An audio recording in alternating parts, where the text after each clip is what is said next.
पापा एक सोल्जर थे and I am very proud of him, but I don't believe in war. मैं पहली लड़की नहीं हूँ जिसके पापा वॉर में शहीद हुए। I hope to be the last. अस्सलाम वालेकुम, आदाब। मैं हूं आपका मेज़बान खुर्रम सुहेल और आप देख रहे हैं मेट्रो लाइव टीवी। आज मैं हाज़िर हुआ हूं जिस वेब सीरीज़ के तबसरे के साथ, उसका नाम भी आप जानते हैं और उस पर जो बातचीत हो रही है सोशल मीडिया में ख़ास तौर पे, उससे भी आप बखूबी वाकिफ़ होंगे। लेकिन मुझे लगता है कि कुछ ऐसी बातें हैं जो करना ज़रूरी हैं, वरना उस वेब सीरीज़ से मैं कोई ख़ास मुतासिर नहीं हूँ। लेकिन इन बातों को करने के लिए हमने ये तय किया कि हम इस वेब सीरीज़ का तबसरा आपके सामने पेश करें। आज की वेब सीरीज़ जिस पर हम तबसरा करने जा रहे हैं, इसका नाम है धूप की दीवार। दुश्मनी से फिर हमदर्दी। इसकी राइटर और ड्रामा निगार उमैरा अहमद हैं और वो पाकिस्तान के ड्रामा की सनत में बहुत जो है इस वक्त बड़ा नाम है। गो कि वो डाइजेस्ट की तरफ से आई और आज से नहीं, जब वो सिर्फ डाइजेस्ट में लिखती थी, हम उस वक्त से कहते आ रहे हैं कि डाइजेस्ट अदब का जो है वो अदब की बराबरी नहीं कर सकता। और उसके कुछ तकाज़े हैं, कभी हम आपके लिए एक अलहदा से ऐसी वीडियो भी बना देंगे कि क्या फ़र्क है डाइजेस्ट की राइटिंग्स में और अदब की राइटिंग्स में। तो जो लोग डाइजेस्ट की तरफ से आते हैं, ये उनका मसला है कि वो मेन स्ट्रीम का अदब नहीं पढ़ते, वो क्लासिकी चीज़ों का जो पैमाना है उसको जहन में नहीं रखते, और इस वजह से जब वो कोई चीज़ें लिखते हैं तो उनकी बुनत ठीक से हो नहीं पाती। और यही मसला इस कहानी के साथ है जो इस वेब सीरीज़ में दिखाई गई है। इस कहानी में जो टेक्निक इस्तेमाल हुई है कि जो क्लाइमेक्स कहानी के बीच में जाके आता है, उसको इंतहाई शुरू में इस्तेमाल किया गया है ताकि एकदम से दो मरकज़ी किरदार आके टकराएं, उससे एक सिचुएशन पैदा हो और फिर उस सिचुएशन के ज़रिए से फ्लैशबैक की टेक्निक लगाकर पीछे के वाक़यात को दिखाया जाए और इस तरह जाके वो कहानी ख़त्म हो। ये इसका सीक्वेंस है। ये कहानी जो कि दो किस्तें बिल्कुल करंट क्लैश से शुरू हुई हैं, दो किरदारों की टकराव से, तसादुम से, अब ये दोनों किरदार एक दूसरे से मुतारिफ़ हो रहे हैं, फिर एक दूसरे को जानेंगे, फिर एक दूसरे के वाक़यात, ज़िंदगी के मामलात को शेयर करेंगे और आहिस्ता आहिस्ता अपने पीछे की ज़िंदगी पर जाकर ये कहानी ख़त्म हो जाएगी। तो ये टेक्निक भी नई नहीं है, इसमें कुछ ऐसी चौंका देने वाली चीज़ नहीं है, लेकिन फिर भी कहानी को ट्रीटमेंट के लिहाज से तो ठीक इस्तेमाल किया गया है, लेकिन कहानी की प्रोडक्शन इंतहाई पुअर है। इस ड्रामे की थीम ये है कि दो पड़ोसी हैं और दोनों का आपस में लड़ाई झगड़ा रहता है, तनाज़ात रहते हैं और दोनों का बराबर का नुकसान भी होता है। दोनों तरफ के लोगों के जज्बात भी बराबर मजरूह होते हैं, दोनों तरफ का नुकसान भी बराबर होता है। तो नज़र ये आ रहा है कि आगे चल के ये कहानी सुलह और अमन और मोहब्बत और बराबरी की थीम की तरफ जाएगी। ये मेरा ख़्याल है, ज़रूरी नहीं है ऐसा हो। तो अब यहाँ सवाल ये पैदा होता है कि अगर इस ड्रामे की थीम या मरकज़ी ख़्याल ये है कि दोनों को प्यार मोहब्बत से रहना चाहिए, दोनों पड़ोसियों को लड़ना नहीं चाहिए और ये दोनों पड़ोसी पाकिस्तान और इंडिया हैं, तो ये थीम तो बहुत अच्छी है। इससे अच्छी बात ही क्या है। पाकिस्तान तो हमेशा से ये कहता आ रहा है कश्मीर का मसला हल करो ताकि लड़ाई झगड़े ख़त्म हों, प्यार मोहब्बत से रहें।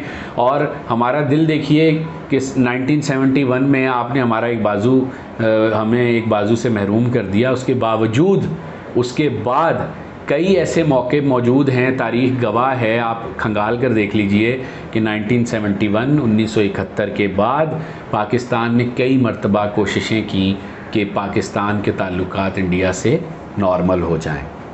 और ऐसा नहीं है, 1 2 3 बार इंडिया ने भी कोशिश की, लेकिन कोशिशों का जो तनासुब है वो पाकिस्तान का ज़्यादा है और कुछ ज़्यादा दूरी की बात नहीं है। 4-5 साल पीछे चले जाएं, बल्कि ये मैं ज़्यादा कह रहा हूँ, 2-3 साल, तो इतना सब कुछ नॉर्मल था कि पाकिस्तान के आर्टिस्ट वहाँ जा रहे थे और वहाँ के आर्टिस्ट यहाँ आ रहे थे। और शुरू हमने किया था, नसीरुद्दीन शाह साहब को बुलाया था, फिर उसके बाद ओमपुरी साहब आए, फिर और लोग आए। कहने का मकसद ये है कि अमन और मोहब्बत तो हम चाहते हैं, दोनों तरफ होना चाहिए, इससे अच्छी थीम कोई नहीं है कि इंसानियत अव्वलीन है, इंसानियत को बचाना अव्वलीन है। लेकिन कहानी की बुनत जिस तरह की गई है वो बड़ी मशकूक है। कहानी में जिस तरह से चीज़ों को गडमड किया गया है और फिर प्रोडक्शन इतनी पुअर है, इसमें कोई करने की, मतलब मैं क्या बात करूं प्रोडक्शन पे। आहद रज़ा मीर को आपने इंडियन लड़का बनाया, सज्जल अली को पाकिस्तानी लड़की बनाया, और फिर आप रोते हैं कि जब इंडिया प्रोपेगेंडा फिल्में बनाता है तो वो जो है उसमें हमेशा लड़की जो है वो मुसलमान दिखाता है और लड़का हिंदू दिखाता है ताकि वो अपनी एक अजारादरी कायम रख सके और अपना मरकज़ी किरदार ऊपर रख सके। तो अब पाकिस्तान ने अगर सोच ही लिया था ऐसा बनाने के लिए तो वो भी प्रोपेगेंडे के उसूलों को फॉलो करते जो कि इंडिया नहीं बनाए। लेकिन हमारे जो हसीब हसन हैं या उमेरा अहमद थी, हो सकता है इनको ज़ी5 ने कहा हो कि हम तुम्हारी ये चीज़ लेंगे ही नहीं जब तक तुम इस किरदार को यूँ नहीं करोगे। तो जैसा कि आप जानते हैं कि इसके जो एग्जीक्यूटिव प्रोड्यूसर है वो एक इंडियन है और केजरीवाल साहब हैं, और उन्होंने इसमें ये रोल यानी ये ज़िम्मेदारी निभाई है कि वो एग्जीक्यूटिव प्रोड्यूसर हैं इसके। फिर बार बार कहा जा रहा है कि Pakistani web series, Pakistani web series, तो पाकिस्तानी वेब सीरीज़ कहाँ से हो गई? फिर प्रोपेगेंडा इंडिया का इसमें नज़र आ रहा है। कहानी भी कोई, मुझे तो ऐसा लगता है आगे चल के जो है वो पलड़ा पाकिस्तान के खाते में ज़्यादा मनफी रहेगा, ऐसी वाइब्स आ रही हैं।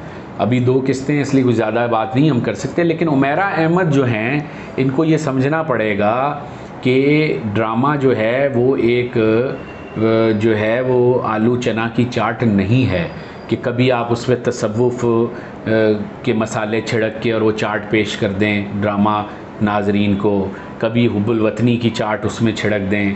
तो मसाइल हैं और फिर ये मुतनाज़े है। मैं जितना समझा हूँ ये इस वेब सीरीज़ का जो बैकग्राउंड है, जो कि उमेरा अहमद साहिबा ने पिछले दिनों कुछ सफाई भी दी कि ISPR से अप्रूव्ड है और सब कुछ, ये उनका दावा है।